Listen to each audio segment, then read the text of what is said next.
Good day, one and all. Welcome to the HESA e-library, also called the HESA Video Bank. Today we'll talk about thermodynamics. The only caution is this is a supplementary material, not an alternate material to what we have in class, right? And then if you have any question, kindly see any member of the HESA academic board. So we start. Thermodynamics. Now we are saying a chemical system can be studied from either a microscopic or a macroscopic perspective.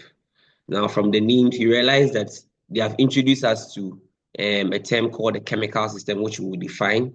But then if we talk about microscopic, it means we are looking at it from smaller point of view. That is, we are looking at the molecules, the atoms, the molecules, the ions, right? So that is what the second point talks about. And then if we talk about macro, that means we are considering a large scale property, right? Large scale properties of matter such as pressure, temperature, and volume. So that is what we talk about. Now, thermodynamics from the Greek word heat and power is a macroscopic study. So now we are defining what we are studying. Thermodynamics is not microscopic. We don't look at the molecules, how the molecules would combine to form, but we look at how the pressure, temperature, and other large-scale property will affect chemical reactions. So we are defining thermodynamics as a macroscopic science that studies the quantitative relationship of interconversions of various forms of energy. Very important. We are saying thermodynamics was originally formulated by physicists and engineers interested in the efficiency of steam engines. So this is where the study stemmed from, but now we can apply it to chemical reactions, and then it has wider importance than just being applied to steam engines. Thermodynamics has, however, proved to be of immense importance in chemical sciences and related disciplines like pharmacy. Yes, that is why we are here today. Now, terminologies. First one, a system. Now, we talk about a system, we are talking about a well-defined part of the universe under study. So any part of the universe which is well-defined, that is of interest to the particular topic or discussion is called a system. Now, anything around the system, outside the system, anything which is outside the system that interacts with the system is called surroundings. So we are saying surroundings are part of the universe that can interact with the system. Now, energy is the capacity to do work. Preferentially, this definition is preferred over you defining energy as the ability, right, to do work. So energy is the capacity to do work. Now, when we talk about work, mathematically, work is just force times distance, right? Good. And so in this particular definition, we will still see the force times distance here. We are saying work is a transfer of energy. Usually energy would have to be transferred before work can be done, right? So it's a transfer of energy that can be used to change a height. So the height is the distance of a weight. The weight is the force, right? So we are still looking at the same definition that we have been exposed to, that work is equal to force times distance. But then the force is the weight here, and then the distance is the height. So if there's a transfer of energy, that would change the height of a weight somewhere in the surrounding, then we say work has been done. Or we say work is motion against what? An opposing force, right? So that is that for work. Now, heat is the transfer of energy as a result of temperature difference between a system and its surrounding. So that's also a very simple definition of heat that we have to keep, right? When energy change occur because of temperature difference, that type of energy transfer or that type of energy being transferred is called heat. Very simple, very simple. That's heat. Now, regards to heat, there are two types of walls, right? A wall that will permit heating as a mode of heat transfer, right? That's when there's a temperature difference. A wall that will allow heat to move or energy to move because of the temperature difference. We call that wall diathermic wall. Now, a wall which will not permit heating or transfer of heat, even though there's a temperature difference, is called adiabatic wall. So these are two other important terminologies that we have to know. Now, we have already talked about systems, right? A system would be part of the well-defined part of the universe, which is under study. Now, there are three types of systems that we have to look at here. Some references give an extra one, which I would give in this particular discussion. But standard by standard, we have three that we have to look at. Now, this is how we define the system. We define the system based on how energy and matter can be exchanged. Energy and matter can be exchanged. And so if you have a system that allows the exchange of both energy and matter, that is, energy can go in and out, matter can go in and out, right? We call that system open system. Now, a system that will allow matter to go in and out, but will prevent energy from going in and out, right? It's called an insulated. So that is the one that I said is not here, but some references have it. That is an insulated system. Now, if the system allows energy to move back and forth, but matter does not move back and forth, we call that system a closed system. Now, if the system will prevent both energy and matter from being exchanged between the system and its surrounding, then we call that system an isolated system. So four simple concepts for us to take note of, four very simple concepts for us to take note of. Let's move on. Now we have, we said that two immiscible liquids, water and then tetrachloromethane, enclosed in a container with iodine distributed between the phases. Now, because we are talking about system, obviously they're asking us what system is this. If we have it enclosed, in a container, we don't know the nature of the container. So it's like this, the second picture here, enclosed. If it's just enclosed like this,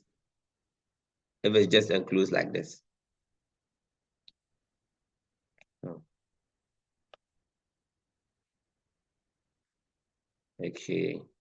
Yeah, so if we have it just enclosed like this, right, then this can be a closed system. So if you look at the whole thing like this is a closed system. This is an enclosed container, right? Definitely matter cannot go out. But then energy can move out. So this is an enclosed system. Now, if you look at this question in particular, we are talking about two phases. So we have water being one, and then the CCl4 being one, right? And then iodine can move between. Now, if you are considering just these two phases in contact, just this and this, both matter can move back and forth, and then energy can also move back and forth. And so, with respect to the two phases here, we have an open system. With respect to everything here being in an enclosed container with a surrounding, then we have an open system. So this particular question, depending on where you stand, you can have two types of system occurring. Now, when it happens that the wall does not permit the transfer of heat, that is, we are saying it's adiabatic wall, then we have an isolated system, just as we have in a thermos flask. Thank you. Good. So we move on. Now, moving on, we have to talk about the first law of thermodynamics. This is a very common law. We are saying that according to the first law of thermodynamics, energy cannot be created nor destroyed. So it can neither be created nor destroyed. Energy can, however, be transformed from one form to another. The total energy of a system and its immediate surrounding remain constant during any operation. So this first law is talking about the law of conservation of energy. That's the summary. Now, mathematically, we write the first law like this. Change in internal energy is equal to the final. The final energy is E2, right, minus the initial energy, which is E1. Now, we can also say that the change in internal energy is equal to the heat plus the work done. So the heat is Q and the work done is W, right? So that's for internal energy. Now, if a question comes and we are supposed to use this to answer, this one right here to answer, the Q can be positive or negative depending on how the question is framed. If heat is added, it means the Q is positive. If heat is removed, it means the Q here is a negative Q, right? Now, the work can be done on the system, or the work can be done by the system. If the work is done by the system, that is a positive work done.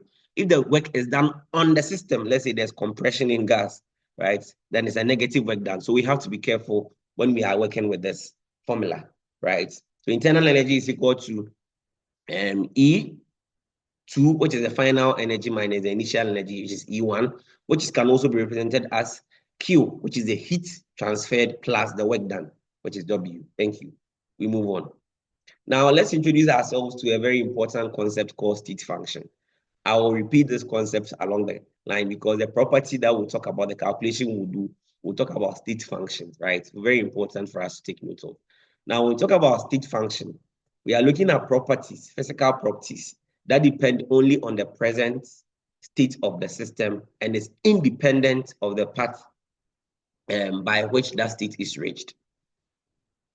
Now let's go on. We are saying that an important characteristic of a state function is that when the state of a system is altered, the change in any state function depends only on the initial and the final states of the system and not on the path followed in making the change. Now, there's a lot of English, but let me explain with a very simple thing that we learned in SHS, physics. Now, we look at a concept like distance and displacement. Displacement is a vector quantity, right? If I move from point A to B, right, like this, that's one way of moving directly from point A to B. Someone can also start from A to C to B to then finally land at B again. So you can move from A to C, then to D, and then finally land at A. Now, the effective distance covered by both this part, the one here and then the one here, is the same. Because if we are looking at something like displacement, we are looking at where you started and where you ended.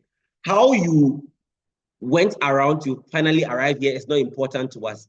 The next change that you have made is where you started from to where you ended, right? And so a state function is just saying that we are looking at where you are from where you started from, instead of how or where you passed to get to where you are now. So we are just looking at your current state relative to where you started from. It is independent of the path that you used to reach. So in English, we say the end justifies the means. I mean, that is how we say it in English, right? You don't really care about how you got there. The most important thing is that you are there. That is it. That is it, right? So the example here is what I have illustrated with the diagram. We can move on. Let's move on. Enthalpy. So the properties we'll talk about here are state functions, right? They are state functions, and so usually the next change will be final minus initial. But let's read. Now, enthalpy is just the energy of a system, right? So enthalpy, which is represented by capital H, is a state function, and it's usually the energy of a given system at constant pressure. Now, why does it happen at constant pressure? Constant pressure is very practical and simple. I mean, the pressure allows, or the pressure in our atmosphere on the earth is 1 atmosphere, right? And so the pressure on earth here is fairly constant. And so whenever we are doing experiments and then we are doing it in an open system in the lab, usually the change is occurring at constant pressure. And so we maintain pressure at the constant level, or we define enthalpy at constant pressure because, first of all, it is easy to maintain constant pressure. That is because the pressure in the atmosphere is already 1 atmosphere. It's relatively constant or generally constant. Right? It's a question that can come. So when the question comes, we say that it is more practical, it's a more practical and common condition under which heat is transferred or enthalpy changes occur. Right? The pressure is already constant, so it's very easy for us to, do everything at constant pressure. It's a very practical condition in which chemical reactions occur. The pressure on the earth is 1 atmosphere. That is why we measure the enthalpy change at constant pressure. Very simple. Now, the enthalpy change, which is a state function, is equal to the final energy of the system minus the initial energy. For a chemical reaction, we can say the energy of the product minus the energy of the reactants, right? Now, the enthalpy change can either be positive or negative. If it is positive, right, we call it an endothermic reaction. Now, endothermic reaction means that the reactants absorbed energy. So the reactants absorb energy such that the energy of the product is higher than the energy of the reactant. Now, when the energy of the product is higher than the energy of the reactant, it means that the system or the reaction absorb energy from the surrounding. Hence, the enthalpy change would be positive, and we call those type of reactions endothermic reactions. Now, exothermic reaction is the opposite. Now, that would show a type of reaction where energy is released from the system to the surrounding. And so the energy of the product is lesser than the energy of the reactants. Very important to note. Very important to note. right? And so the enthalpy change is negative. Now, this enthalpy change, let me add it, gives us an idea of how stable the product is. Now, for any product, right, which has a higher energy than the reactant, right, it is unstable, because if we say you are unstable in chemistry, if we say you are stable in chemistry, we are actually talking about you having low energy. And so if the product absorbs energy, as occurs in endothermic reactions, right, it becomes unstable. So if the enthalpy change is positive, then we are looking at an unstable product. Now, if the enthalpy change is negative, as occurs in exothermic reactions, that means the product has lower energy than the reactants. It means the reactants have released energy to the atmosphere.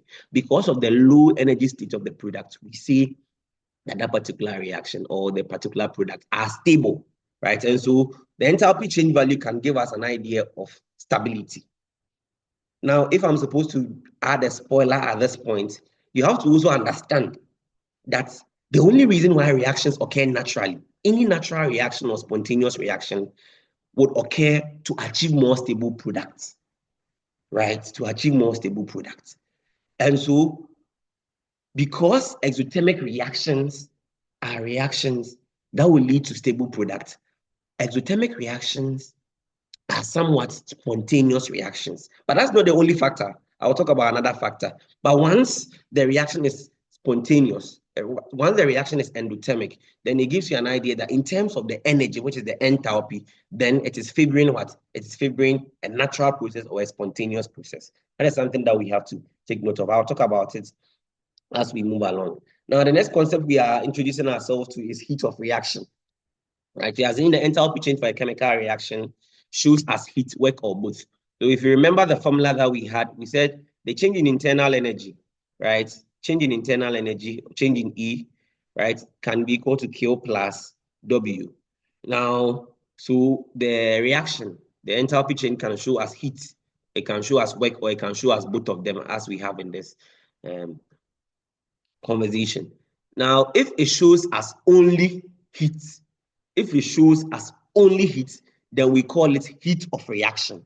So we are saying when all the enthalpy change of a given reaction appears as heat, then we call that heat of reaction. And of course, in an open system, as we have, it would occur at constant pressure, because the pressure in the atmosphere on Earth is generally constant, right?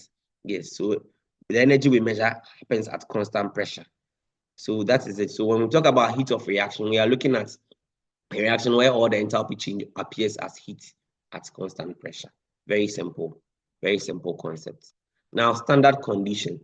Now, when we say standard condition, we are looking at two things. We are looking at 1 atmosphere, which is the pressure in the atmosphere of the Earth, right? And then we are looking at 25 degrees Celsius, which is the normal room temperature, right?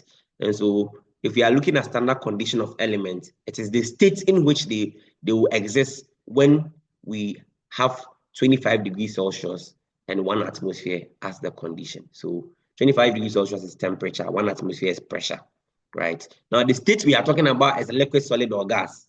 So how the elements will exist under these conditions are their standard conditions.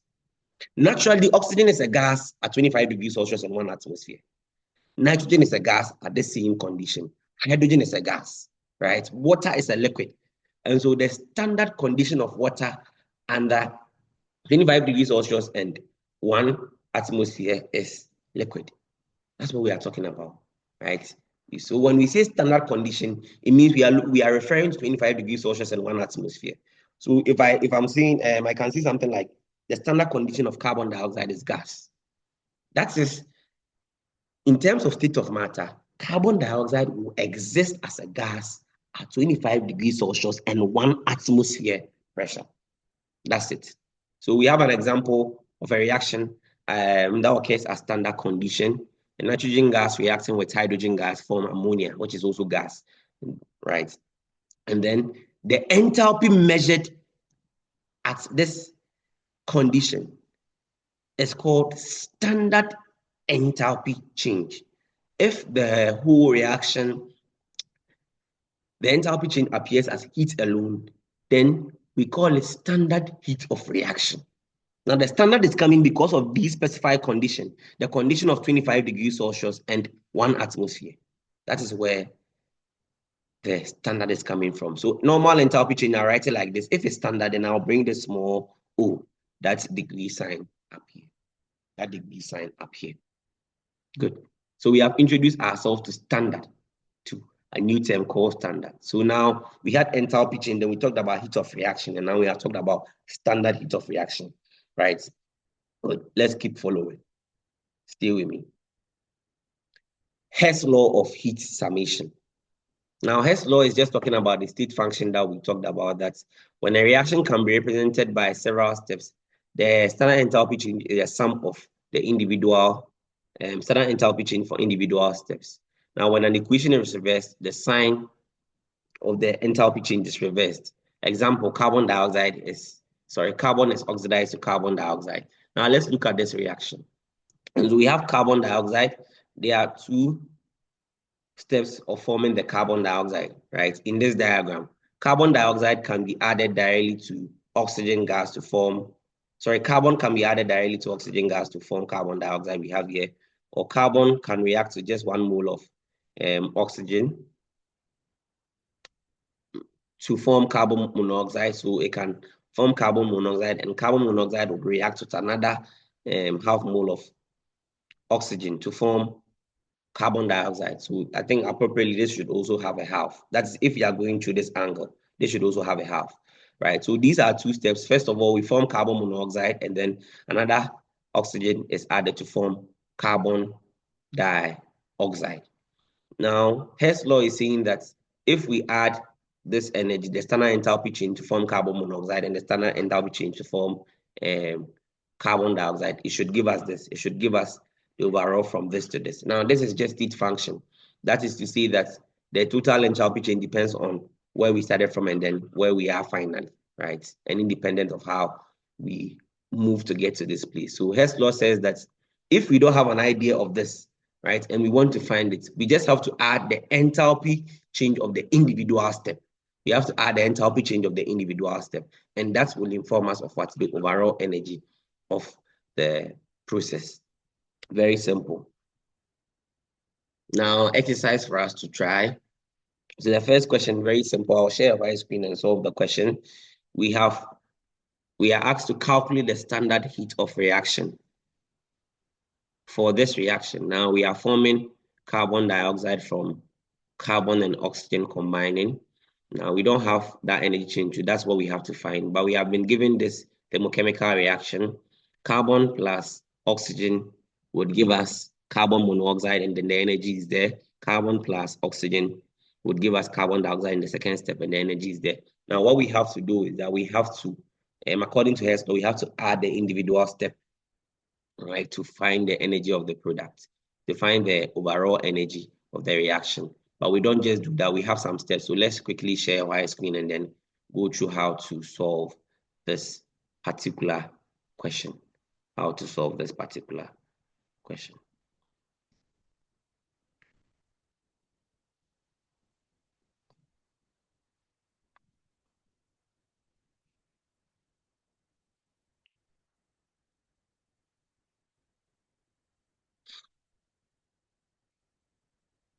All right, so whilst we are waiting for our screen, now what you have to know, the steps. Before you work with any equation, make sure the equation is balanced. This is a non-negotiable point. Before you work with any equation at all, make sure the equation is balanced. So that is what I would do.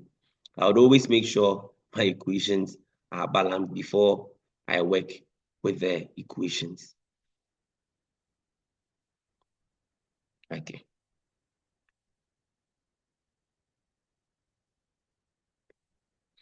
All right.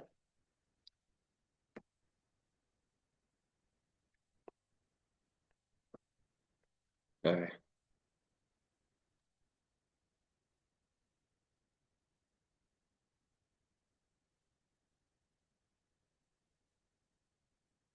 Okay. So our high screen is here. Now let me write the equations again. We have the overall equation. Now the overall equation is always our reference equation. We have carbon in the solid state plus oxygen, O2 in the gaseous state, reacting to form carbon dioxide gas. Now we don't know the energy, sorry, we don't know the energy. So we have question mark, question mark. We have to check whether this equation is balanced. We have 1 mole of carbon plus 1 mole of oxygen gas reacting to form carbon dioxide. 1 carbon, 2 oxygen. So this is a balanced equation, and this is our reference equation. We take note of that. Let me underline that. Now, the first equation they gave us is carbon plus oxygen gas, right? Reacting to form carbon monoxide. Right. Now the energy, the standard enthalpy here is negative 110.5 kilojoule. Right. Now I have to make sure this equation is balanced. Before it can be balanced, the carbon at the side is 1, the carbon here is 1, the oxygen is 1 here, but 2 here. So I have to put half here. Now if I put half there, I balance it. Then I name this equation as equation 1. So that becomes my equation 1. That becomes my equation 1. The next equation they give me is carbon monoxide, no, carbon monoxide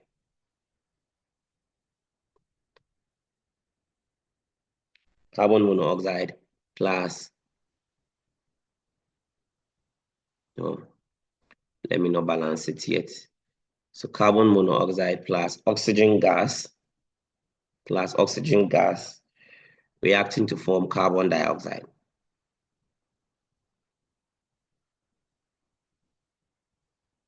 Now the standard enthalpy here is negative 283.0 kilojoule, right? Now I have to balance this one. So carbon here, 1, carbon at the other side, 1. Now the oxygen is 2 here, oxygen 1 here. So if you add this and this is 3, but the oxygen is 2 here. If I put half in front of this, then I'll get the oxygen also balanced. So now I would have equation 2, which is also balanced. Now what I have to do is that I have to manipulate these two equations such that they can become the reference equation here. Now, when they become the reference equation, I would also have to add my energy. Whatever I do to the two equations, I do to my energy. This is one of the simplest examples that you can get. What you will do is, the carbon is at this side, you maintain it. Carbon here, you maintain. Your oxygens are also this side. So wherever the compounds or the elements are, they are right places. Now you have to add equation 1 and equation 2 to see whether they can cancel out to give you your reference equation. Now, if I'm adding equation 1 and equation 2, I write it. Whatever you do, you write equation 1 to equation 2, right? The carbon monoxide here can cancel the carbon monoxide here. Now, the carbon here will come down here because it has no competition. The oxygen here, half oxygen plus half oxygen will give me 1. So 1 oxygen, 1 mole of oxygen. And then the carbon dioxide here has no competition, so it will just be carbon dioxide. Now, what I do to the elements, I have to do the same thing to the energy. So I have to add the two energies here. Now, if I add them, I'll get the enthalpy to be negative 383.5 kilojoule. So this will become the energy of carbon dioxide. Now we saw that in the diagram, so we know this is right, right? Now the truth is, this is a standard procedure. No matter the steps that we take to get here, the answer should always be like this. I am saying that there's no way you calculate for formation of carbon dioxide from carbon and oxygen like this, then you get something which is too far from this. The energy should always be around this. So if you have any question and then the question is around this, make sure you are getting a figure around 383.5. You can get 384. You can get probably around 390. If you get 400, it means you are wrong. Negative 400, you are wrong. Because they don't change. These are standard reactions. And so no matter what you are using to arrive at this is the answer you are supposed to. You can also get something less, right? But if you get anything around 250, 200, I mean, even 300, you are wrong. Even if you get something around 350, negative 350, you are wrong, right? So some of these things are very easy. Whilst you are doing them, if you have the understanding, you even know the answer whilst you are doing them. So that is that for this question. Very simple question. Let's share. Let's go back to our slide.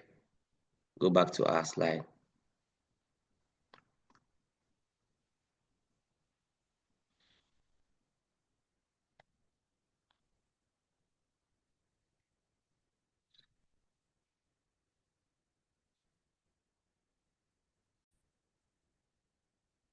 All right, so the next question, we are saying, given the following data, we have strontium oxide plus carbon dioxide reacting to form strontium carbonate. We have the enthalpy change here. We have strontium oxide reacting to form strontium plus oxygen, then energy is there, enthalpy change is there.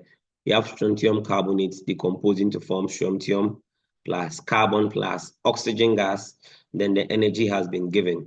Now they have asked us to manipulate this equation so that we can find the enthalpy change for carbon dioxide plus carbon plus oxygen reacting to form carbon dioxide. Now I've already mentioned in the first example that if we are finding the energy for this CMA, no matter the steps it went through, right? You will still get something around negative 383.5.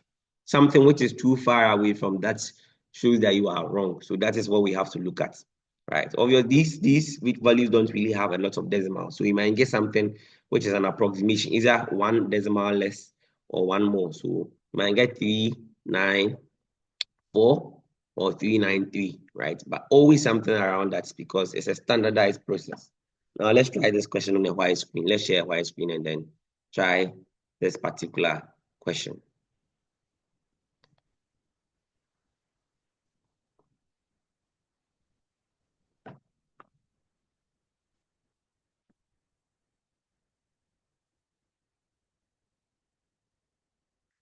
All right, so let's clear the screen.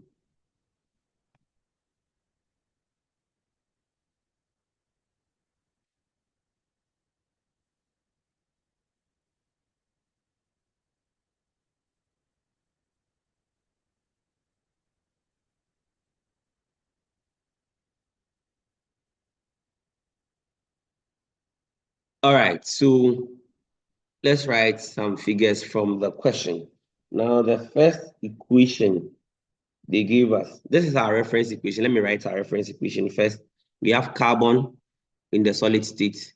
So carbon in the solid state plus oxygen gas in the gaseous state reacting to form carbon dioxide, the gaseous state. Now, when you see these conditions, it means we are looking at the standard enthalpy change, right? Now, the enthalpy of reaction, we don't know. We don't know, but they have given us this series of steps. The first one, we have strontium oxide, which is solid plus carbon dioxide reacting to form strontium carbonate, CO3. Right now, the energy here is negative 234 kilojoule. Now we have to check whether this is balanced. The SR is one here, carbon dioxide is one here, oxygen is 3. So it's balanced. This is equation 1. The next equation we have SRO breaking down to form SR plus half of oxygen gas. Right now, the enthalpy change here is 592 kilojoules positive, right? Now we have to check whether it's balanced. Yes, this is one. Oxygen is one here. I think because of the half here, right? So we have balanced it. So now we have equation 2. Always make sure your equations are balanced. Now we have the equation 3. That is SrTO3 reacting to form Sr plus C plus O2. Now the energy here is 1220 kilojoule, right? 1220 kilojoule. And so we have to check whether it's balanced. Sr is 1, that's strontium. Carbon is 1, Oxygen is 3 here, but oxygen is what? 2 here. And so what we have to do is that we have to balance. We can put 3 on 2 here to balance it. So this is balanced, and that's our equation 3. Now we have to manipulate these 3 equations to be able to add up to give you the reference equation up here. How do we do it? Now, the first one, carbon dioxide is supposed to be at this side of the equation, right? The product side of the equation. The series of steps, there's only one carbon dioxide that appears, which is here, and it's at the other side. So what we do is that we reverse equation 1 so that we can move carbon dioxide to this side of the equation. So the first thing I will do is reverse equation 1. Reverse equation 1. Now, if I reverse equation 1, I would have the SrCO3 instead reacting to give you SrO plus carbon dioxide. Now, by reversing it, the energy here would also reverse to give me positive. So I'll have 2, 3, 4 kilojoule. Very simple. Now, this will be my equation 4. If you work on an equation, you don't use the equation again, it means I will not use equation 1 again. Equation now has now been turned to equation 4, right? Now, the next thing I have to do is, let me move up a little bit. Okay, let's move up a little bit. So the next thing I have to do is I have to still do an inspection to see whether I can make some change. Now, carbon is supposed to be at this side of the equation, carbon and oxygen. Carbon only appears solely in equation 3, right? But it's at the opposite side, so it means I have to also reverse equation 3. I have to reverse equation 3 so that I can get carbon to the right side. Very simple. So I will say reverse equation 3. If I'm reversing equation 3, I would have Sr plus C plus 3 over 2 oxygen gas reacting to form SrCO3.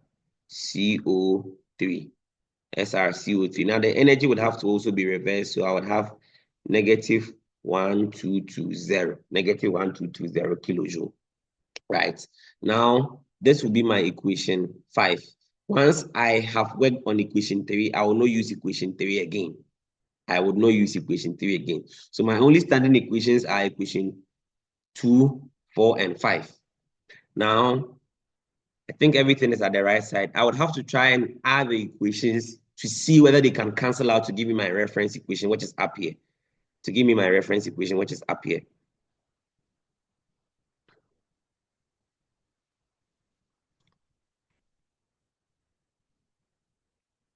Good. Now, this is cancellation, right? So let me just do some rough cancellation here. That is how I always do it. Now, if I am adding the 3 equations, right? If I'm adding the 3 equations, this SR here can remove this SR in equation 2. Now, the strontium carbonate here can remove the strontium carbonate here, right? Now, the strontium oxide can remove the strontium oxide here. And so what I'll be left with, right, would be the half oxygen here, right? The carbon dioxide here, that is in all the 3 equations. Then I'll have 1 carbon here, then I'll have 3 over 2 oxygen here. Now, the oxygen here and the oxygen here cannot cancel themselves directly. But then, because this is smaller, it can reduce the amount at this side. So what I'll have by net will just be something like 3 over 2. That's if I'm moving this to the other side, that's what we do for equations. I'll have 3 on 2 minus 1 on 2. That will give me 2 on 2, which is equal to 1, right? And so if I cancel out this oxygen, it will give me just 1 mole of this oxygen remaining at this side. Now, we don't show this, right? But you can do this calculation in your work. We don't show this. But then this is how we can add the 3 equations to produce. Now, when I add the 3 equations, I'll have carbon, right, plus 1 mole of oxygen reacting to form. The only thing at this side now will be carbon dioxide. So this is what I'll have. And this is exactly the reference equation. If we remember the reference equation up there, that is the reference equation. That is the reference equation we have up there, right? And so it means we are right. So that is what we'll do. That's exactly what we'll do. We'll add the 3 equations. Now I wait there and do the elimination by rough tactics because it doesn't always work. So if I'm adding the equation, now I'll write add equation 2 to equation 4 and then equation 5.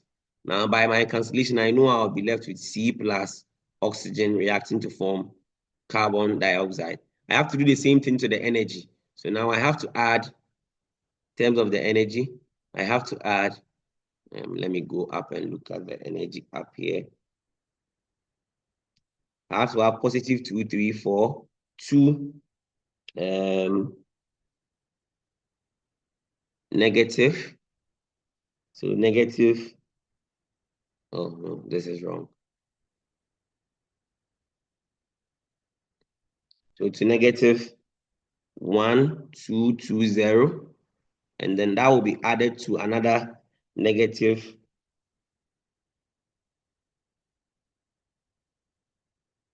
And the strontium is positive. So that will be added to another positive 5, 9, 0.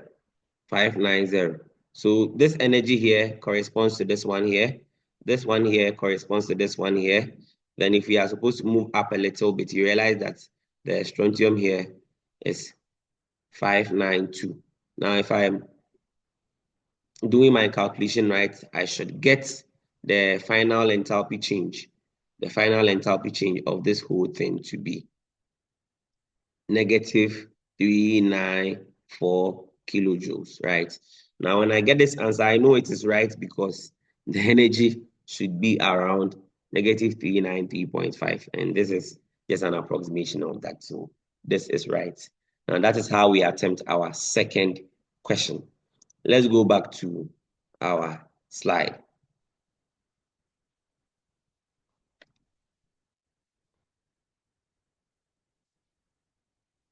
Right, so we've solved this question. Let's look at the next question. Now, the next question has been given to us in a word form. We are saying that the standard enthalpy change for the complete combustion of ethylene is negative 1421.1 kilojoule, and the complete combustion of ethanol is negative 1356.1 kilojoule. Compute the standard enthalpy change for hydration of ethylene to ethanol. Good. Now, this is a very simple question. The first thing we have to do is that we have to derive the equations, right? Now, this is the reference equation. That is the hydration of ethanol. Hydration is adding water. So adding water to, ethylene, right? They have given us the chemical formula for ethylene. Ethylene is ethene, right? And that will give us the ethanol.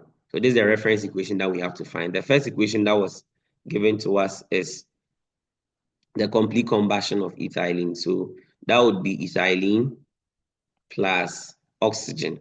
Now, if you completely burn any hydrocarbon, you get carbon dioxide and water, right? So you have to make sure this is balanced. We have to make sure this equation is balanced.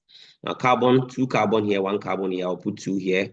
And the hydrogen, there are 4 hydrogens here. There's 2 here. I'll put 2 here to make it 4. 2 times 2 here is 4. Now, the oxygen at this side will now become 4. That's 2 times 2 here, 4. And the oxygen here will be 2. Right? So I'll get a total of 6 oxygens. If I put 3 here, I have balanced my equation. Now, this balanced equation corresponds to an energy of negative 1421.1 kilojoule, right? Now, the next is complete combustion of ethanol. So ethanol, C2H5OH plus oxygen gas reacting to form. It would also give you carbon dioxide and water, right, when it's completely burnt. Now, carbon is 2 here. I have to put 2 here. Hydrogen is 6 here. I have to put 3 here. If I do that, the oxygen here will be 4. The oxygen here will be 3. So that makes a total of 7. Now, there's 1 oxygen here, right? And so if I put 3 here, I can get 6 here plus the 1 to give me 7. So this is my balance equation, and this corresponds to an energy of negative 1356.1 kilojoule. All right, so after deriving our equations like this, let's go to our white screen and solve the question. Let's go to our white screen and solve the question.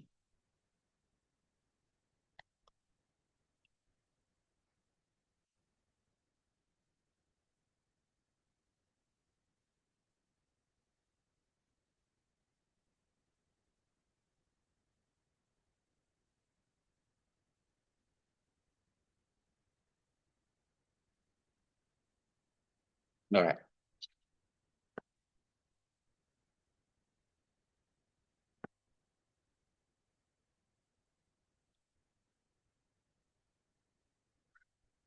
All right, so let's write our equations down.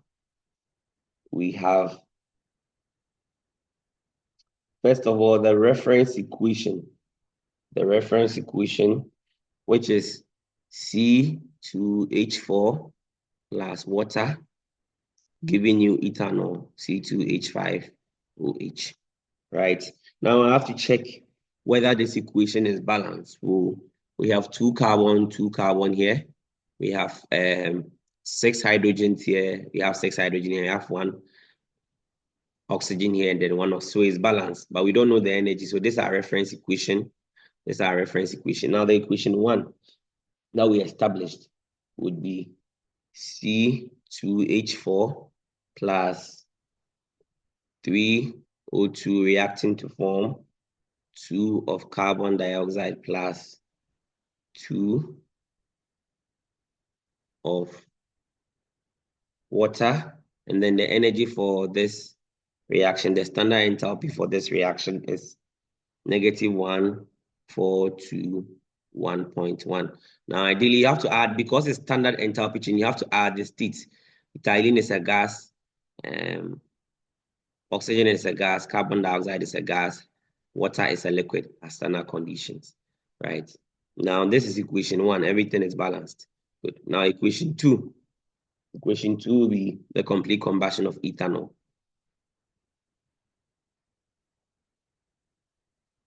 We have already worked out the balancing. So 3 will be here.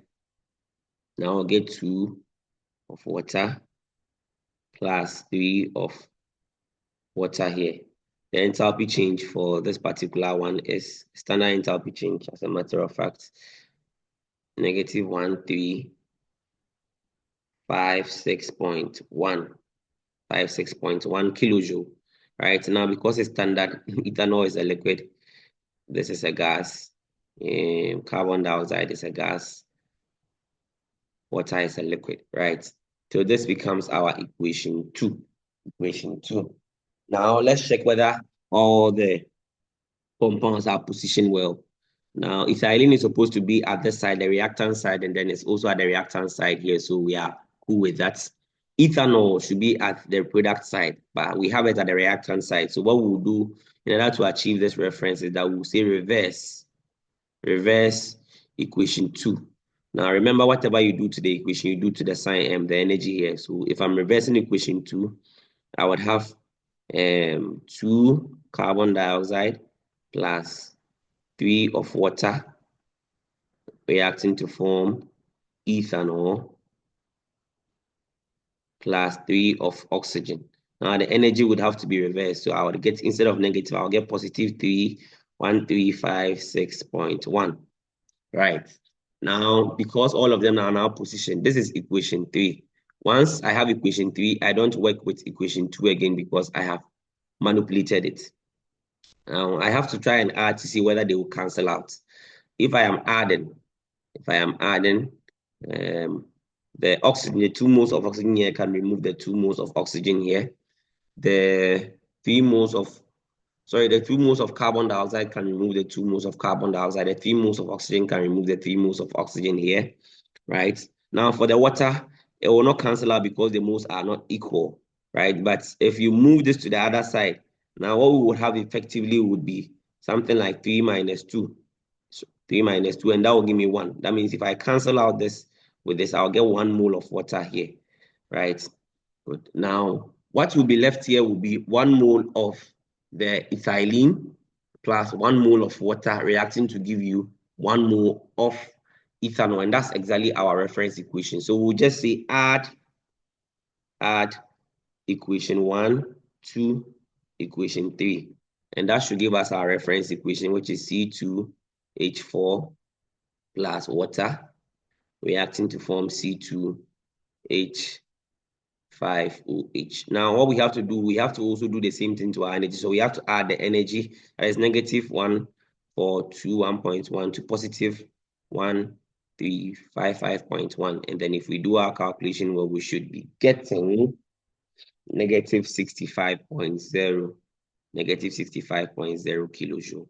That should be our answer, right? Let's go back to our slide for more questions.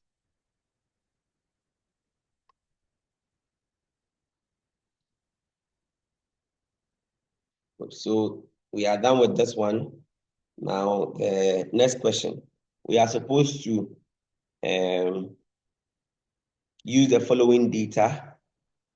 Ethylene plus oxygen would form carbon dioxide and water, and the energy is negative 1299.5 kilojoule. Carbon plus oxygen will form carbon dioxide, and that would be negative 393.5 kilojoule.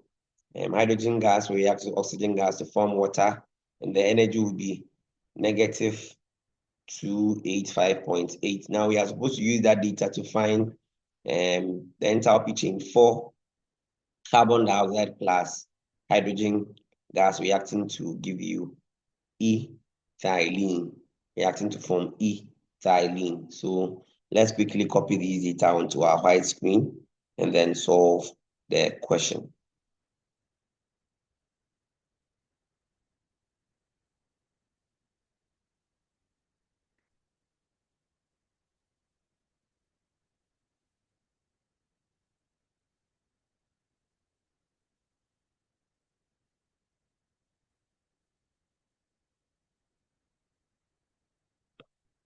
So the first thing I'll do is I'll write my reference equation. What is my reference equation? My reference equation is, carbon in the solid state plus hydrogen gas, hydrogen in the gaseous state, reacting to form C2H2, ethylene. Sorry, this is acetylene. This is not ethylene. This is acetylene. That is ethine. Ethine. That is ethine. Ethine. So it's acetylene, not ethylene. Yes, so acetylene. Right. Now, we have carbon in the solid state reacting with hydrogen gas, forming acetylene. Right. Now, this one right here would be my reference equation. This one right here will be my reference. I don't know the energy, so I would have to use the series of steps to find the energy. Whatever we are doing is Hess law. Right now, we have to make sure this is balanced because it's not balanced. One of the biggest issues you might meet is that sometimes your reference equation is not balanced. If you don't know, you struggle, right? So it's not balanced. You have to balance it. Carbon is 1 here, carbon is 2 at the other side. So you have to put 2 here. Hydrogen is 2 here, hydrogen is 2 here. So now it is balanced, right? Now it's balanced. Good. Now let's write our equation. So we have the acetylene completely burning in oxygen to form carbon dioxide and water.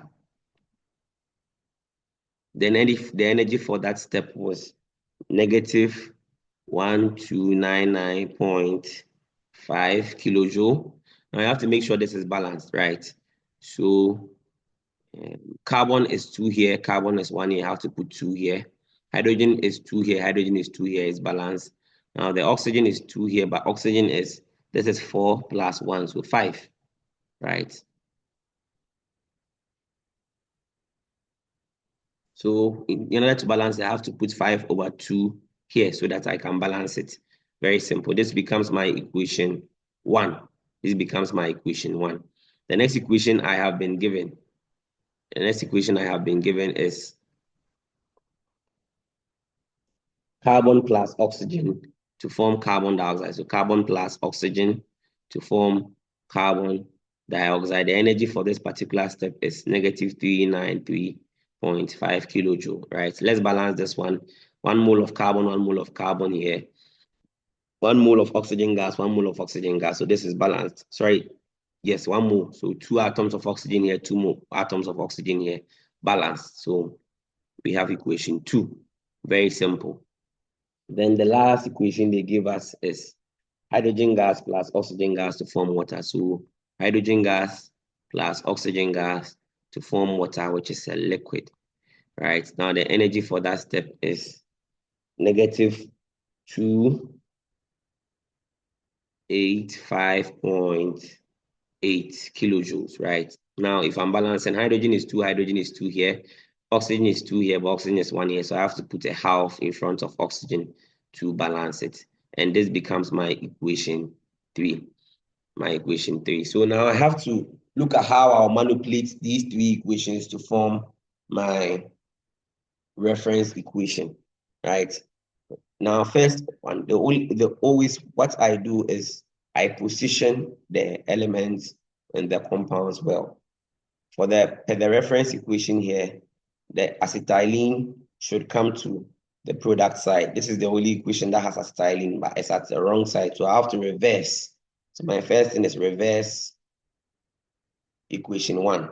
If I'm reversing equation one, I would have 2 moles of carbon dioxide plus water reacting to form C2H2 plus 5 of the oxygen gas, right? So the enthalpy change here. Now, because I've reversed, it will become positive. So I have 1299.5. 1299.5. 1299.5. Right. Now, the next thing I'll check, carbon is supposed to be at this side. It's at that side already. Hydrogen is supposed to be at this side. It's at that side already. Now, because I've worked on equation one, I will not use equation one again. The new equation I have had now will be equation four. Equation four. Let me try canceling out and see. Let me try canceling out and see. This is one of the few examples where you know that canceling out will not always work. Right? Let me try canceling out and see. So if I want to cancel out the carbon here, the carbon dioxide here cannot cancel out the carbon dioxide here. It can only reduce the carbon here by 1, so that we get just 1 mole of the carbon dioxide here. The water here can cancel out the water here, right? So that will work. Now the oxygen here, 5/2, and then there's oxygen here, and then oxygen here. There's 1 of oxygen here. Let me do that calculation. There's 1 of oxygen here, 1 mole of oxygen here. There's half mole of oxygen here. If you add it, you get 3/2, right? 3/2. If you bring the 3/2 to the other side, that is the 5/2, you will get 1 mole of oxygen remaining here, right? And so the net equation that we'll get, that is if we decide to add at this level, we'll get 1 mole of carbon dioxide, 1 mole of carbon dioxide. We'll get no water in the final product, but we'll get 1 mole of what? Oxygen also remaining. The truth is, the reference equation do not have carbon dioxide and oxygen. And so we cannot add at this level. So we have to do something else to the equation. Now, there's this simple thing that we have to do. Very, very, very simple that we have to do, right? If you look at the reference equation very well, you realize that there was 2 moles of carbon. And so we look at the equation that has carbon. That is the equation 2. Right? It's just 1 mole. So what I will do is that I'll multiply that equation, the whole of that equation, by 2. Multiply the whole of that equation by 2. So I'll come here and write multiply equation 2 by 2. Now, if I do that, this is what I'll get. I'll get 2 moles of carbon plus 2 moles of oxygen reacting to form 2 moles of carbon dioxide. Now, the energy would also be multiplied by 2. So instead of getting negative 393.5, I should be getting negative 787.0. And this will become my equation 5. This should become my equation 5. My equation 5. So this is where we have gotten to. This is where we have gotten. Now, once I have worked on this equation, I cannot use that equation again. So now the active equations I have will be equation 3, equation 4, and equation 5. I go through these steps so that you know that we don't solve the questions by magic. It's common sense, rule of thumb. That is what we use to solve these questions. Let's move up a little bit. Right, so this is what we have. This is what we have done so far. Good. Now let's try adding. Let's try adding the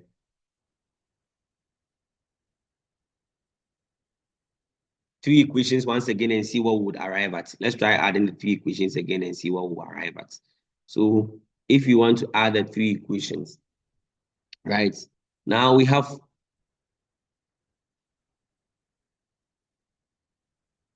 2 moles of carbon here it has no common bearing, so it will still remain. It will still remain. We have 2 moles of oxygen here, right? 2 moles of oxygen here, and then we have half mole of oxygen here. If we add the 2 plus half, we'll get 5/2, right? If we add 2 plus half, we get 5/2, and that can cancel out this one.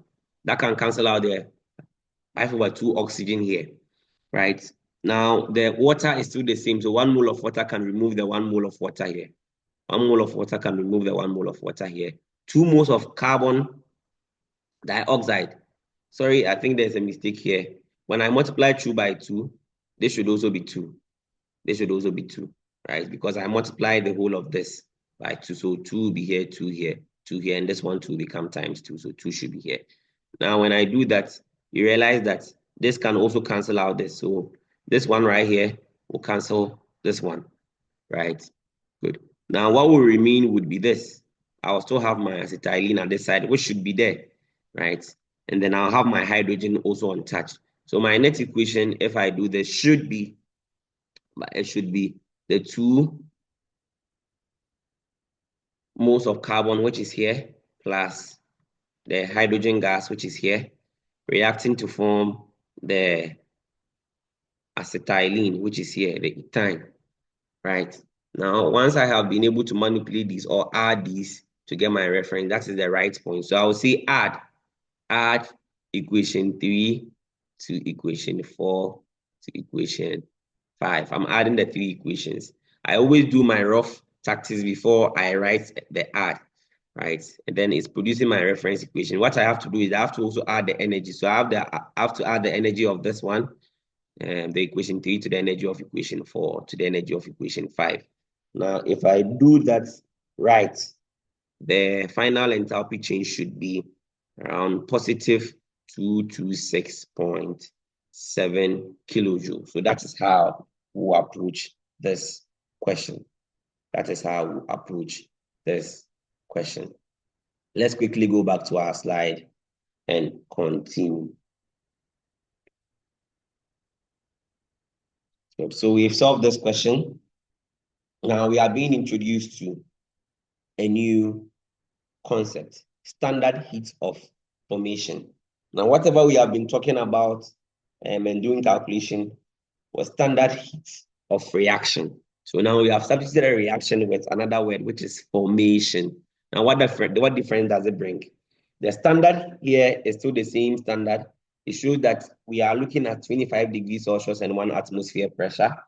Now, the heat of reaction or the heat of reaction is when the enthalpy change appears as heat, right? When all the enthalpy appears as heat.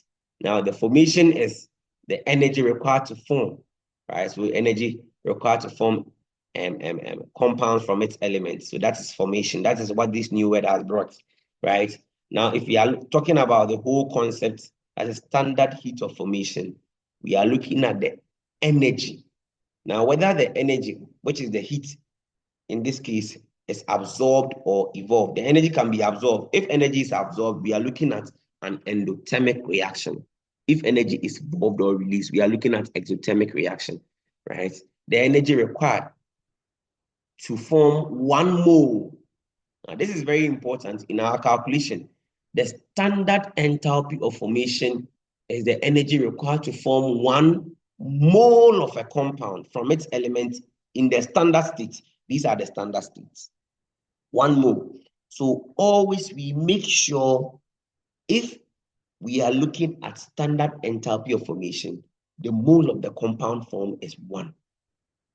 We have to always make sure the equation is balanced. Balancing the equation, you can use different means. If it's enthalpy of formation, make sure the mole of the compound form is 1. Very important. If I'm reading all of them together, we are saying that enthalpy, standard heat of formation, that is standard enthalpy of formation is the heat absorbed or evolved per molecule, or per mole of compound formed from its elements at 25 degrees Celsius and 1 atmosphere pressure. When reactants react to form products, both have their standard enthalpy of formation. The enthalpy of reaction is therefore the difference in the standard heat of formation of the product and the reactant. That's Hess law. We have already talked about Hess law. Now, Standard heat of reaction. That's the enthalpy of formation give idea of relative stability. We have already talked about this. If for compounds whose enthalpy of formation is negative, right, they are more stable because they will release energy to the environment. The internal energy becomes low, and that is high stability. Now, if the enthalpy of formation is positive, it means it is absorbing energy, right? And that will increase the internal energy. And once your energy is high, you are unstable. So I've explained, and then these are the reasons why we have that. We have some questions to try. Now, we have been given these equations. We've been asked to find the standard enthalpy of formation of methane. And that's our reference equation. So let's go to the right screen and then solve this question.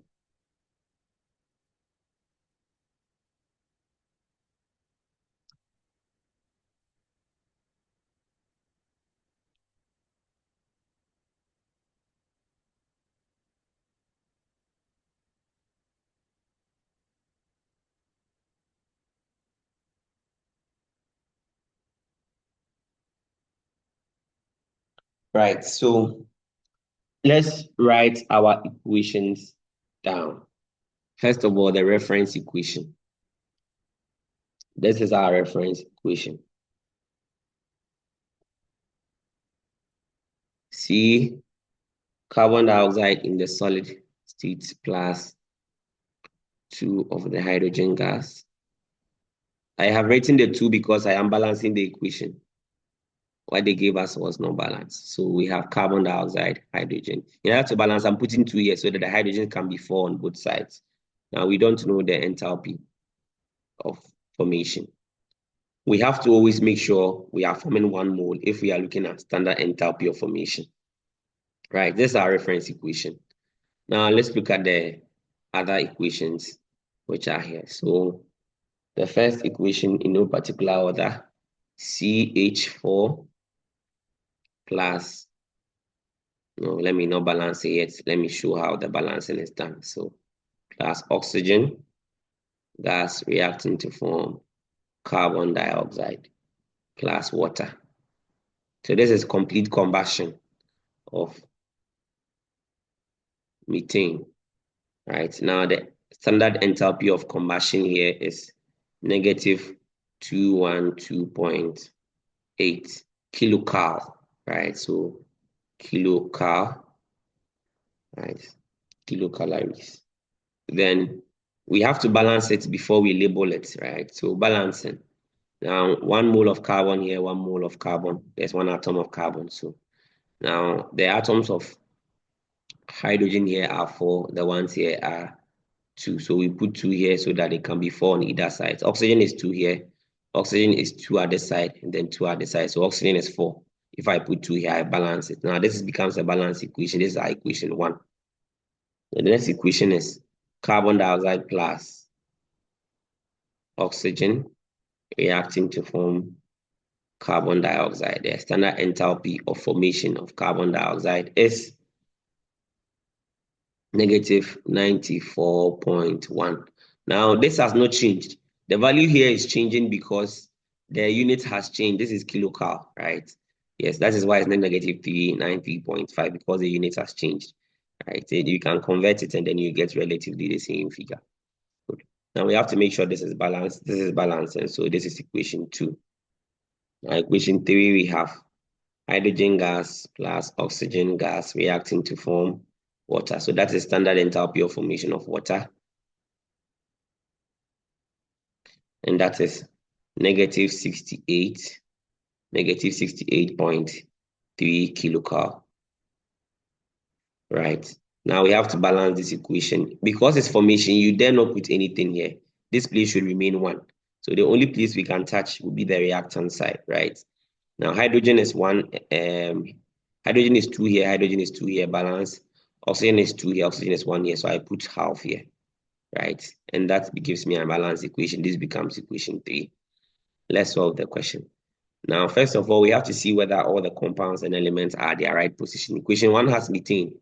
The only sad thing is that methane is at the reactant side, but according to the reference equation, it should be at the product side. So the first thing is I have to reverse equation 1. Reverse equation 1. So reversing equation 1, I would have carbon dioxide plus 2 moles of water reacting to form CH4, the methane, plus 2 of oxygen gas. I have to also reverse the energy. Instead of it becoming negative, I have positive 212.8. And this becomes my equation 4. Once I have equation 4, I can't work with equation 1 again. Now, carbon is positioned at the right place. Hydrogen is positioned at the right place in the next two. So I will not reverse them. Let me add them and see whether I can cancel them out. Let me use the highlighter. So using a highlighter, if I decide to add the three equations at this point, right? If I decide to add the three equations at this point, I can cancel out this carbon because one more. And yes, I have to remove it according to the reference equation. Now I have 2 moles of water and 1 mole of water here. If I am supposed to bring the water to the other side, it will leave me with 1 mole of the water here. But this is not right. This is not right because the reference equation do not have water. But there's a trick in the reference equation. There were 2 moles of hydrogen gas in the reference equation. So equation 3 is the only equation that has hydrogen gas. I have to multiply by 2. So that is what I will do. I mean, the clues are always in the reference equation. I'm going through these steps so that we know that we don't use magic, right? We have to go through the view process. And so what I would do is that I would say multiply equation 3 by 2. Equation 3 by 2. If I say that, then I would have 2 moles of hydrogen gas plus the half times 2 will give me 1. So 1 mole of oxygen reacting to form 2 moles of what? Water. Now the energy would also double. So the energy, the standard enthalpy of formation of 2 moles of water will become the negative 68.3 times 2. Negative 68.3 times 2. And then that should give me negative. So I would have negative 136.8. Right, so that is what I would have. Let's move up a little bit. Right, so this is where we are. This is where we are. Now, once I have done this, it means I cannot work with equation 3 again. Equation 3 has been removed. The only active equation will be equation 2, equation 4, and then the new equation, which is equation 5. Right, now let me try and then add all the three equations again. If I'm adding all the three equations, this is what I am getting. Now, carbon dioxide here will still remove carbon dioxide in the active 2 equation. The water here can now remove the 2 moles of water here, right? Good. So that is something very good for us. Now, the oxygen at both sides, there's 1 oxygen here and there's 1 oxygen here. When I add them, because they are the same side, I'll get 2 moles of oxygen. All right, so I'll get 2 moles of oxygen. Now, the 2 moles of oxygen can remove the 2 moles of oxygen in this one, right? So what will be left? What will be left? Which should be left, right? Will be the 2 moles of the hydrogen gas, which is in the reference equation here. So we know we are right. We have 1 mole of carbon, which is in the reference equation here. So we know we are right. And then we have methane at the side, which is here. So we know we are right.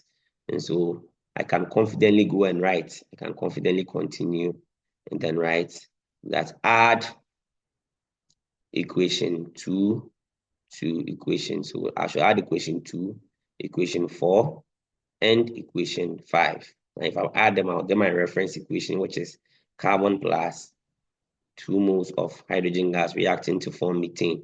Now I have to also add all the energies. I have to add all the energies. So I have to add negative 91.4 plus positive 212.8 plus negative 136.8. And then if I do my addition well, I should be getting negative 17.9 kilocalories. That's for that. So that's how we go about this question. Let's go back to our slide.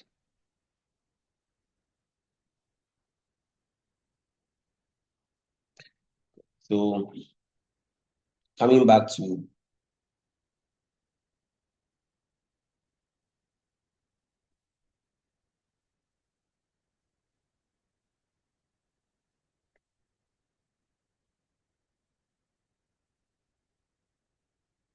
All right, so coming back to us, like we are done with this question.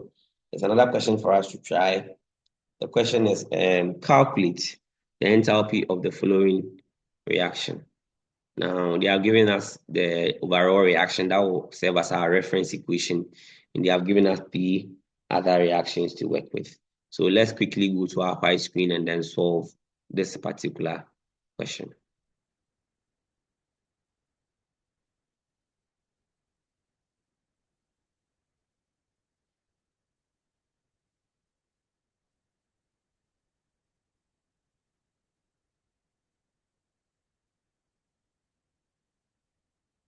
Right, so let's first of all write our reference equation up there. The reference equation is carbon disulfide, CS2, plus oxygen gas reacting to form carbon dioxide plus SO2 gas. I think the equation is balanced. We put 3 here, and we put 2 here to balance the equation. So now our reference equation is balanced, but we don't know the energy yet. Now, our first reference equation is, so this is the reference, our first step, in no particular order, is carbon plus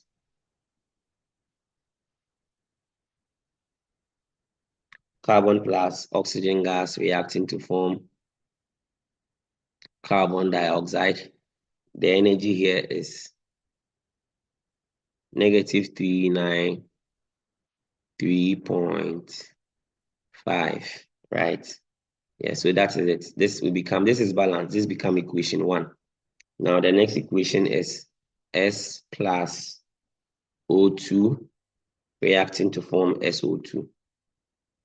The energy for this particular reaction is negative 296.8 kilojoules, right? And then this equation is also balanced, so we have equation 2. The last equation is C plus S reacting to form CS2. The energy is positive 87.9 kilojoule. After putting 2 here, the equation will balance, so you can label the equation 3. Now, we have to start by assessing the 3 equations. CS2 should be at the reactant side. It is at the product side, and this is the only equation that contains it. That means we have to reverse equation 3. All right, let's look whether the other ones are positioned well. Now, oxygen is at the right side for these 2 equations. Carbon dioxide is at the right side for the first 2 equations. So the first thing I'll do is reverse equation 3. Now, if I'm reversing equation 3, I would have CS2 reacting to form C plus 2S. Now, the enthalpy change is negative 87.9. We are reversing it because the energy, the equation has been reversed. Now, this becomes our equation 4. Once we have equation 4, we will not work with equation 3 again. We will not work with equation 2. The active equations are 1, 2, and then 4. Now, the positioning is right, so I have to try and cancel out to see whether it would work. Now, let me use a highlighter to cancel out and see. Yes, let me use a highlighter to cancel out. So, now, if I'm canceling out, if I'm adding all the 3 equations, right, the S here cannot cancel the S here, even though the reference equation does not contain any S. That shows me that there's a clear problem with what I have done. There's a clear problem with what I have done. Now, by simple tactics, you realize that there's 2 moles of sulfur dioxide here, right? There's 2 moles of that, but there's only 1 mole in that reaction. So what I will do with that, I'll multiply that equation by 2. So I'll come here and write multiply equation 2 by 2. So now I'll get 2 moles of S plus 2 moles of oxygen gas reacting to form 2 moles of sulfur dioxide. Now, the enthalpy change, right? The enthalpy change would be multiplied by 2. If I do my multiplication well, I should be getting negative 593.6. Right, now this will become my equation 5. Once I have my equation 5, I will not use my equation 2 again. So my active equation will be 1, 4, and 5. Let me try canceling out again to see whether I'll get my reference equation. Good. So now I'll try again. The carbon here, right? The carbon here should be able to cancel out the carbon in the equation 4. So I'm done eliminating the carbon. Right now, the sulfur here, the 2 moles of sulfur here should be able to cancel the 2 moles of sulfur here. So I would also be done with this particular sulfur problem. Now, if I take my active equation, that is this one, the equation 1, I would have 1 mole of oxygen, right, at the reactant side. Now, if I take my active equation, equation 4, there's S2CS2 at the side. And if I take my active equation, this one, equation 5, I'll have this one. Now, what will be left? I would have CS2, which is here. So, I mean, that is right. Now, if I add the 1 mole of oxygen gas and then 2 moles of oxygen gas, I'll get 3 moles of oxygen gas, which is here. All right. Now, if I consider my active equation, the product side, I have carbon dioxide here, and then I have the equation 4. The 2 products have been removed, right? So we don't have anything here. Now, equation 5, I have 2 moles of sulfur dioxide there, which is also right. So the carbon dioxide is this one, the 2 moles of sulfur dioxide. It means if I add my 3 active equations now, I should be getting my reference equation. So that is what I will do to the equations and then the energies, right? So I'll say add equation 1, equation 4, and equation 5. If I do that, I'm supposed to get my reference equation, which is CS2 plus 3O2 reacting to form CO2 plus 2SO2. Now I have to do the same to the energy. So I have to add this to this to this. And if I do that, I am supposed to get negative, the enthalpy changes, negative 1075.0. So that is what I am supposed to get. Now let's quickly run back to our slides. Let's quickly run back to our slides, then finish up.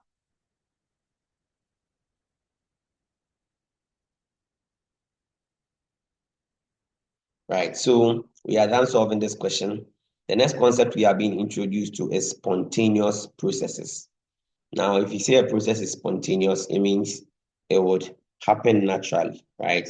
It would happen without any external force. If you leave it, it would happen naturally. So any change that's a natural tendency to occur is called a spontaneous process. Now, the reason why some reactions or physical processes would happen naturally is because it leads to the formation of more stable products. On a normal day, unstable products would decompose or dissociate to form stable products. Every spontaneous process leads to a stable product, a more stable product. So if a process is spontaneous, it's because it's leading to a more stable process product. If it's not spontaneous, it also means that it is leading to the formation of a more stable product. So that is what we have to take note of. The example of spontaneous processes are ice at room temperature. It will start melting, bringing together hot and the cool solid, and molecules in the room, creams, spreads in coffee. That's also spontaneous. Air leak out of a punctured tire. It's also a spontaneous process. Now, there's a question. Why do physical process go one way and not the other? Now, physical process go one way because it leads to the formation of more stable products, right? It doesn't go the other way because it will lead to the formation of unstable products, and that is something we don't want. Now, the next concept has defined spontaneous process for us. We are saying that a spontaneous process or a spontaneous change is a change that has a tendency to occur without work having to be done to bring it about. A spontaneous change has a natural tendency to occur Now, when you flip the coin to the other side, we have a non-spontaneous change, which is a change that can be brought about only by doing work. So if it's non-spontaneous, you have to apply a force and external energy to make it work, right? So non-spontaneous processes do not have any natural tendency to occur. Now that brings us to another important concept, apart from enthalpy. Another important thing that will help us to understand spontaneous process is entropy. And entropy is captured in the second and third law of thermodynamics. So the second law of thermodynamics, the entropy of an isolated system tends to increase. Now, the second law is about the probability of the occurrence of a process based on the observed tendency of a system to approach a state of energy equilibrium.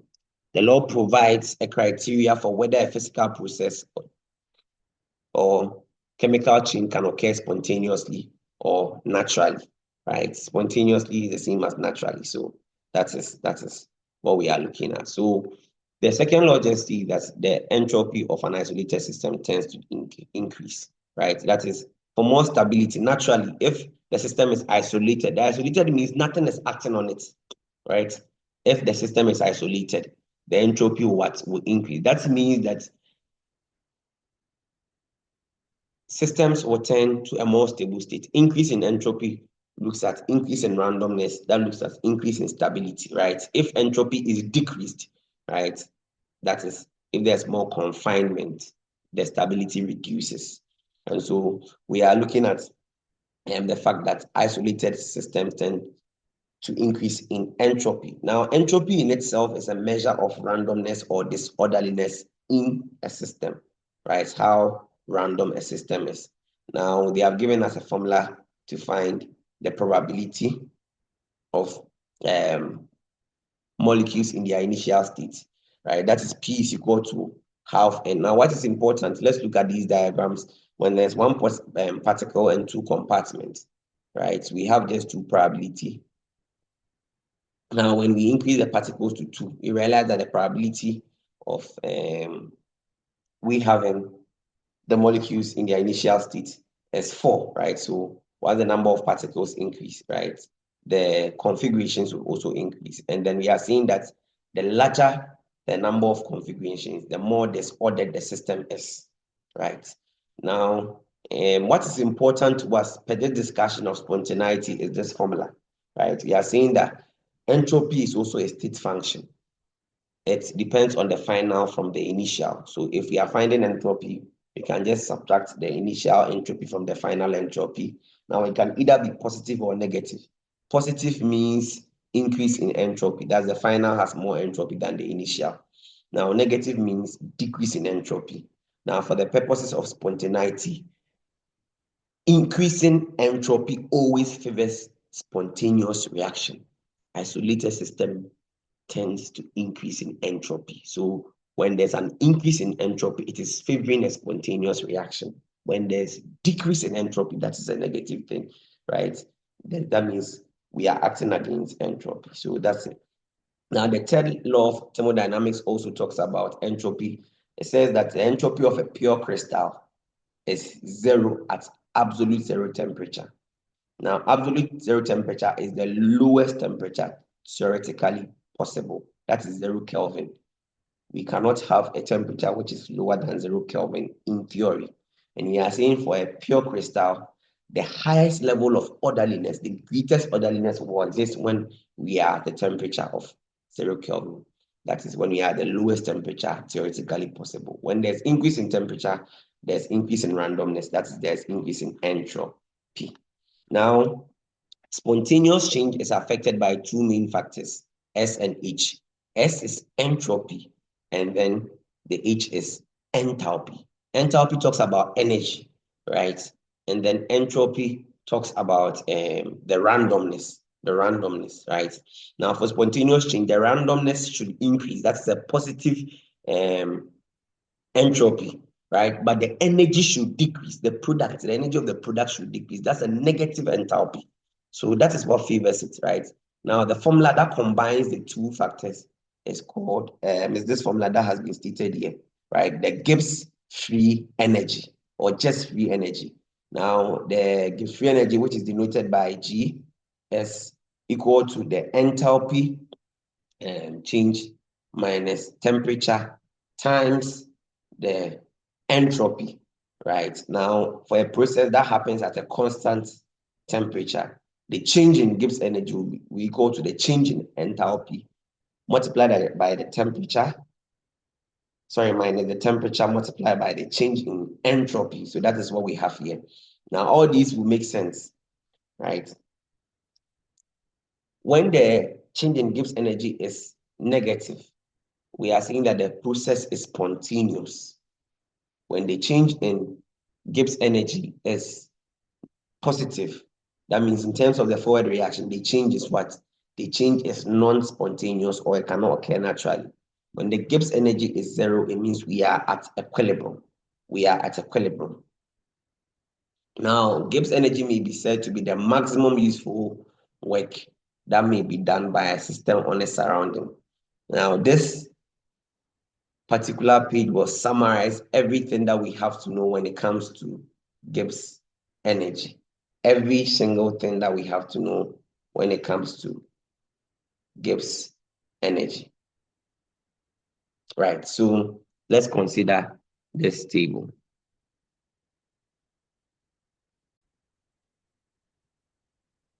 So we have change in Gibbs energy is equal to change in enthalpy minus the temperature multiplied by change in entropy, right?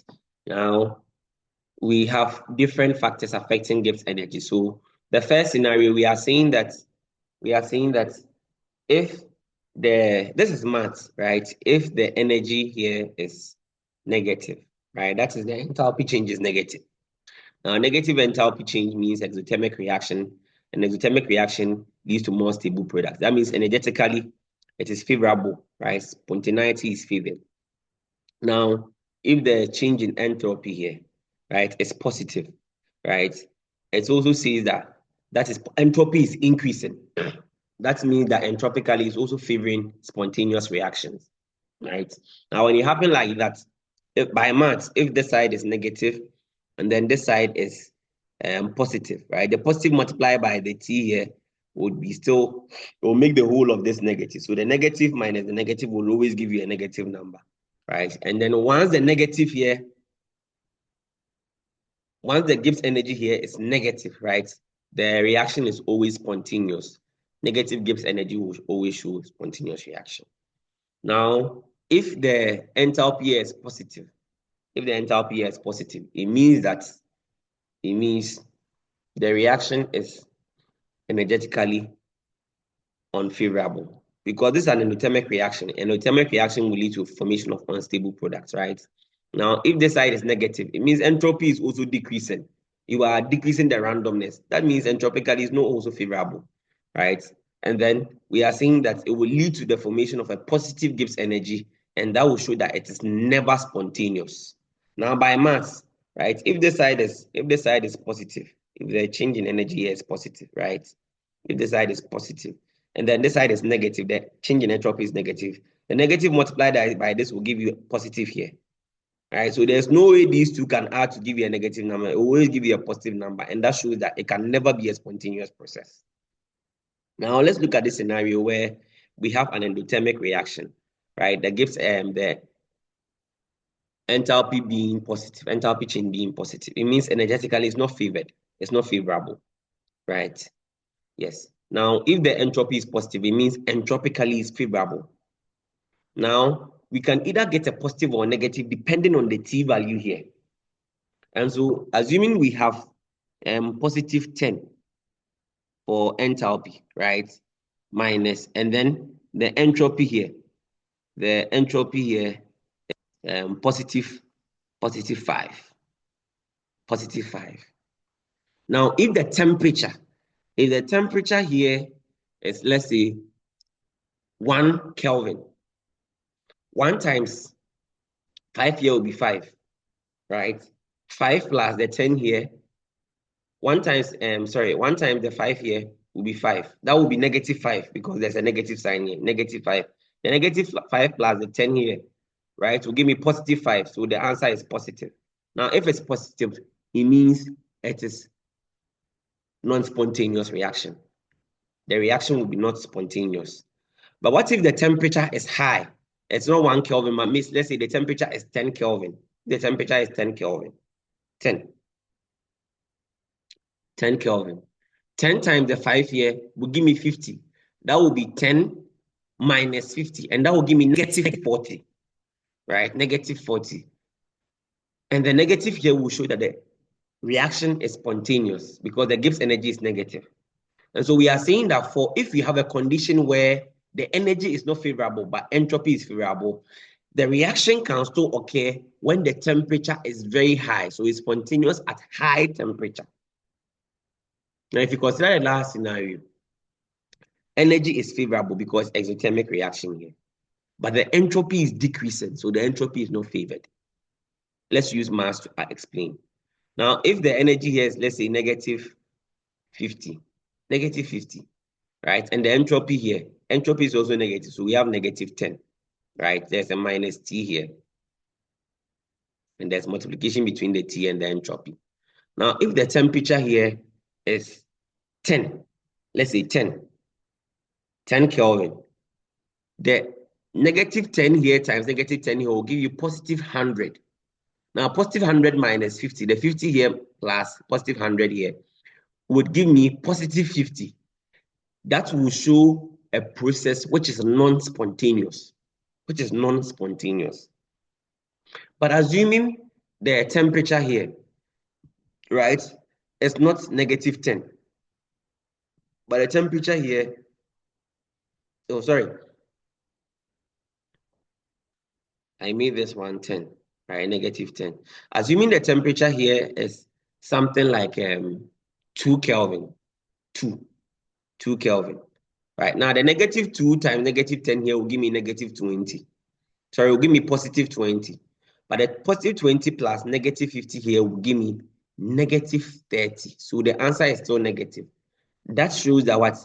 The reaction will be spontaneous. So we are saying that if you have a condition where the enthalpy favors it, but the entropy does not favor it, the process can only be spontaneous if it's occurring at a low temperature.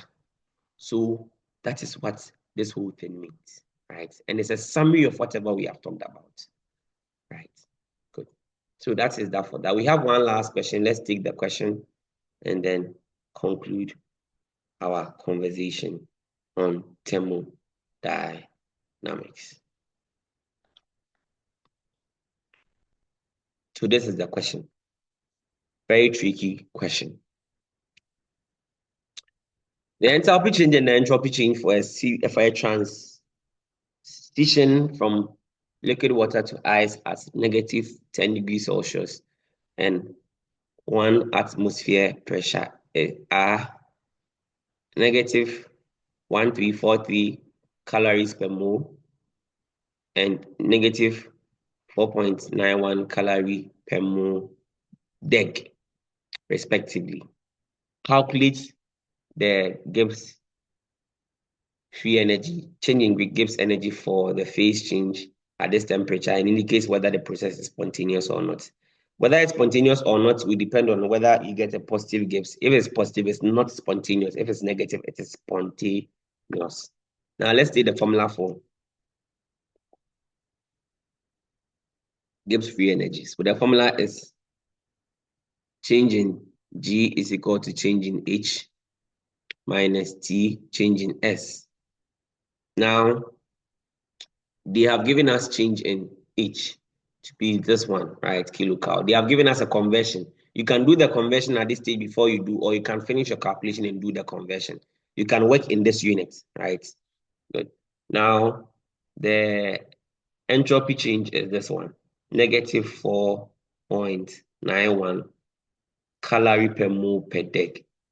Now, this is where the trick comes in.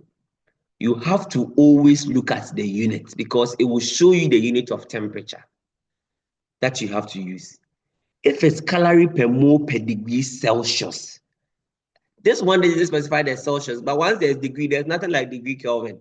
Once there's degree here, it means they are probably talking about degrees Celsius. So you maintain your temperature here in degree Celsius. If we have calorie per mole per Kelvin, then you have to change your temperature here to Kelvin. Changing the temperature to Kelvin, you have to add the temperature in degrees Celsius plus 273.15, and that will take your temperature to Kelvin. And so in this example, because I have seen DEG, which is degree, it means that the entropy has been stated in degree. So I have to leave the temperature in degree and do my calculation. Now, this is it's a tricky one. It's a tricky one, right? Good. So the change in Gibbs energy is equal to the enthalpy, which is negative 1343 minus temperature. The temperature is negative 10 degrees Celsius multiplied by negative 4.91, right? Then I have my change in Gibbs being equal to negative 1343. This multiplied by this would be positive. We have a negative outside. 49.1, right? Now I have to add the two. If I'm supposed to put this in the calculator, I'm getting negative 1392.1 calorie per mole. Calorie per mole. So this is what I'll get.